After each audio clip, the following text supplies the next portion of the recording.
Bonjour tout le monde, c'est Soraya et bienvenue dans NutriVibes. Aujourd'hui, pour ce nouvel épisode, nous allons parler des tentations.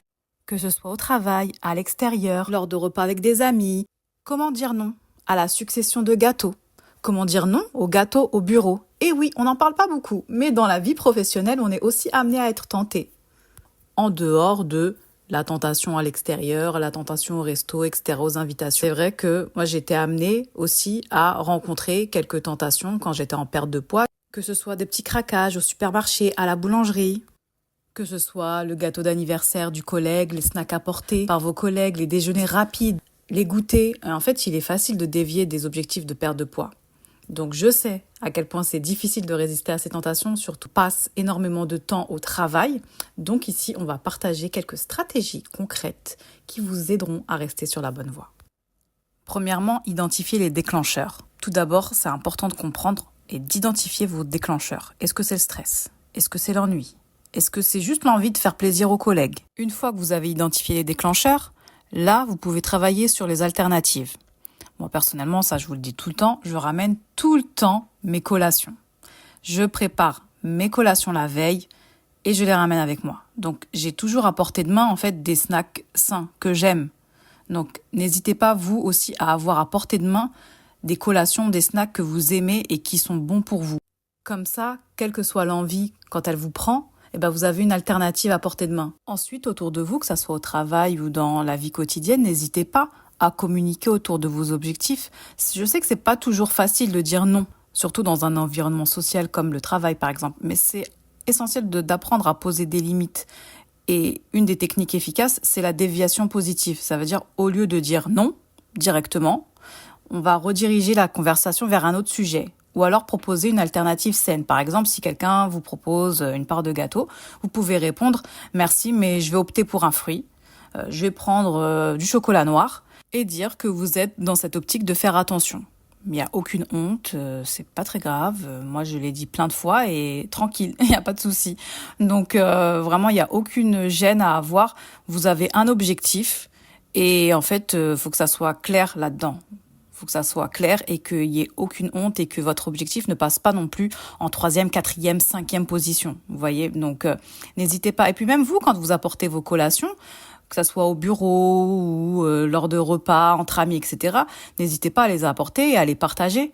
Donc ça aussi, il n'y a aucun problème là-dedans. Moi, quand j'ai des invitations, je prépare des choses et voilà, je prépare mes petits gâteaux. Donc ça va être plutôt moins sucré, indice glycémique bas et c'est tout aussi bon.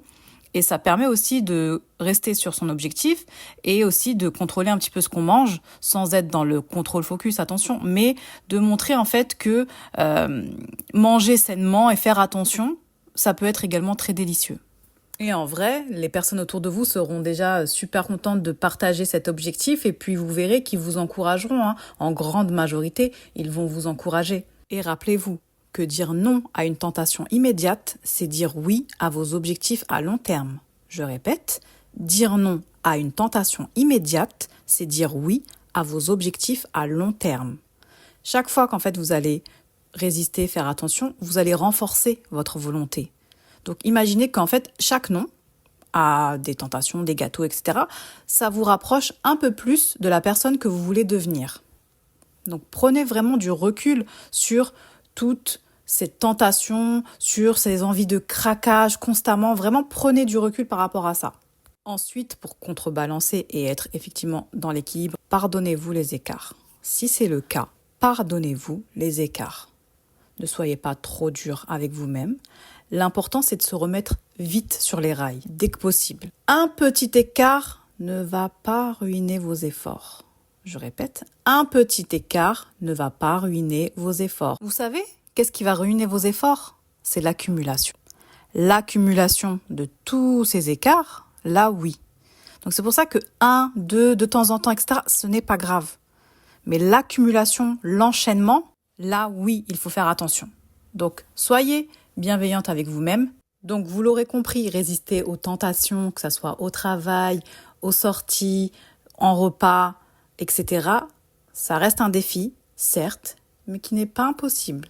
Avec de la préparation, de la communication et un petit peu de bienveillance envers vous-même, vous pouvez largement y arriver. Rappelez-vous que chaque petit pas compte et que vous n'êtes pas seul dans ce parcours. Vous êtes bien plus forte que vous ne le pensez. Pensez à vous. Faites-vous plaisir, oui, mais de manière raisonnable. Ne soyez pas dans l'accumulation. Dire non aujourd'hui, ça peut sembler difficile, mais c'est un pas de plus vers votre objectif. Continuez à rester forte et rappelez-vous pourquoi vous avez commencé ce voyage de perte de poids. J'espère que cet épisode vous aura plu. N'hésitez pas à liker, partager, commenter et à mettre surtout des étoiles pour que le podcast grandisse. Et puis on se retrouve à la prochaine. Vous venez d'écouter NutriVibes, c'est Soraya. Voilou, à bientôt. Tchuss!